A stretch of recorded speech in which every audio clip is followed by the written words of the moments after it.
తిరుమల తిరుపతి దేవస్థానంలోకి సాంప్రదాయ వస్త్రాల్లో మాత్రమే వెళ్ళాలి. అలాంటిది ప్యాంట్ అండ్ టీ షర్ట్లో అసలు ఆ అమ్మాయిల లోపలికి ఎలా ఎంట్రీ ఇచ్చారు, ఎలా రానిచ్చారు, దర్శనం ఎలా చేసుకొని ఇచ్చారు, సిబ్బంది ఏం చేస్తున్నారు అని చాలామంది భక్తులు అండ్ ఈ వీడియో సోషల్ మీడియాలో వైరల్ అవ్వడంతో ఈ వీడియో చూసిన వాళ్ళు కూడా టీటీడీ సిబ్బందిని అండ్ టీటీడీని ప్రశ్నిస్తున్నారు.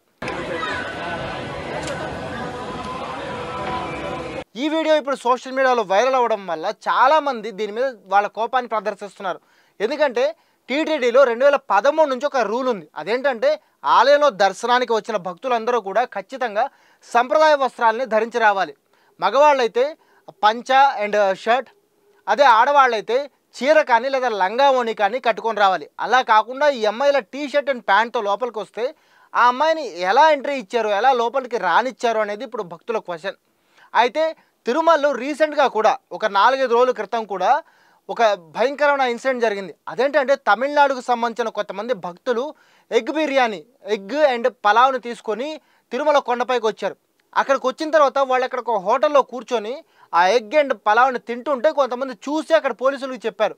వెంటనే వాళ్ళు వెళ్ళి ఆ బిర్యానీని సీజ్ చేసి అండ్ వాళ్ళకి దీనికి సంబంధించి కౌన్సిలింగ్ ఇచ్చారు. ఇలాంటి ఇన్సిడెంట్స్ ఒకదాని తర్వాత ఒకటి టీటీడీ పరిధిలో అండ్ తిరుమల తిరుపతి దేవస్థానం కొండల మీద జరుగుతుండడంతో భక్తులు చాలా సీరియస్ అవుతున్నారు.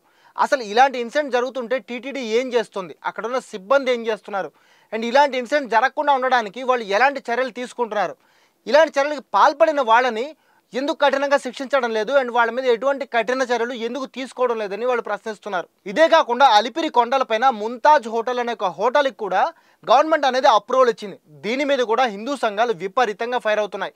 అసలు అన్య మతస్థులకు సంబంధించిన వాళ్ళు తిరుమలలో ఉద్యోగం చేయడానికి వీలేదన్నప్పుడు అలాంటిది ఒక అన్యమతస్తులకు సంబంధించిన హోటల్ అక్కడ ఎలా పెట్టనిస్తున్నారు అంటూ ఆందోళనకు కూడా దిగుతున్నారు. ఇంకొన్ని రోజుల్లో వాళ్ళు పెద్ద స్థాయిలో ఆందోళన చేయడానికి కూడా రెడీ అవుతున్నారు. గవర్నమెంట్కి అల్టిమేటం కూడా జారీ చేశారు.